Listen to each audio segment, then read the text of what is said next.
नमस्कार, मैं हूं आरजू अंसारी और आप देख रहे हैं राष्ट्रीय जगत विजन न्यूज। रायपुर रेंज के पुलिस महानिरीक्षक अमरेश मिश्रा ने आज जिले के सभी एएसपी, सीएसपी, डीएसपी और थाना प्रभारियों की बैठक लेकर नव वर्ष की पूर्व संध्या पर कानून व्यवस्था को मजबूत बनाए रखने के लिए आवश्यक दिशा निर्देश दिए।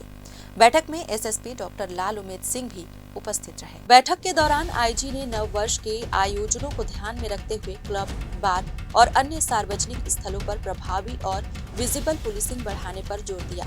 उन्होंने कहा कि किसी भी प्रकार की अवैध गतिविधि, अनैतिक कार्य और उपद्रवी तत्वों पर समय रहते वैधानिक कार्रवाई सुनिश्चित की जाए ताकि शांति व्यवस्था प्रभावित न हो।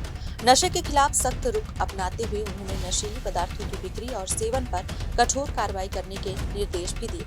आईजी मिश्रा ने जेल से रिहा हुए अपराधियों की गतिविधियों पर सतत निगरानी रखने और उभरते बदमाशों की नियमित जांच करने पर विशेष ध्यान देने को कहा। पुलिस अधिकारियों को निर्देशित किया गया कि वे अपने अपने क्षेत्रों में सतर्क रहकर कानून व्यवस्था बनाए रखें और आम जन में सुरक्षा का विश्वास कायम रखें। फिलहाल इस खबर में बस इतना ही। देश प्रदेश की खबरों से अपडेटेड रहने के लिए हमारे चैनल को सब्सक्राइब करें और नए खबरों के नोटिफिकेशन के लिए बेल आइकॉन जरूर दबाएं। नमस्कार।